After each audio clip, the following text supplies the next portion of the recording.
দর্শক দেখতে পারতেছেন এই যে কুলাঙ্গার, এই কুলাঙ্গার শিক্ষকই ছোট্ট বাচ্চা মাসুম বাচ্চাকে ধর্ষণ করার চেষ্টা করেছে। এর আগেও তার প্রতি অনেক অভিযোগ ছিল, কিন্তু তাকে কোর্টে নেওয়ার সময় দেখেন সাধারণ জনগণ তাকে যখন নিয়ে যাওয়ার চেষ্টা করছে বা মারধর করার চেষ্টা করছে তখনই পুলিশ বাধা দিচ্ছে।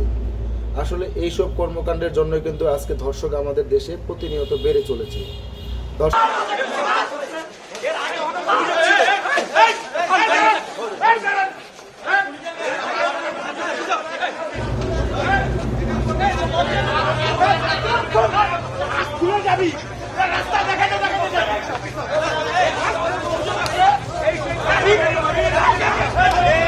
তো দর্শক দেখলেন অবস্থা। এবার আমরা আমাদের এক বোনের কথা শুনবো, দেখবো আমার বোনটি। আমাদের বর্তমান যে দেশ বাংলাদেশ, এই দেশে যে মেয়েদের নিরাপত্তা নেই এটা আপনিও দেখতেছেন আমিও দেখতেছি। তাহলে আপনারা মেয়েদেরকে গণহারে ফাঁসি দিয়ে দেন, আমার মনে হয় এতে কোনো মেয়ের সমস্যা আছে না। আমাদের আন্দোলন করে কেন বিচার নিশ্চিত করতে হবে? আমি একটা কথা বলি, এই যে ঘটনাটা হয়েছে, এই ঘটনাটা তোমরা মানে বুঝতে পারছো কিভাবে হয়েছে? এটা এমন না যে দিনে তাহারে রাস্তায় হাঁটা চলা করতেছিল কিছু একটা হয়েছে।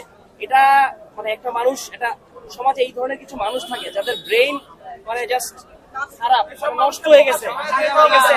আচ্ছা, তো এর যেন দৃষ্টান্তমূলক শাস্তি হয়। আপু শোনো শোনো শোনো আপু শোনো, দৃষ্টান্তমূলক শাস্তি যেন হয়, শোনো, দৃষ্টান্তমূলক শাস্তি যেন হয়, এটা সকল মহলে এটা চেষ্টা।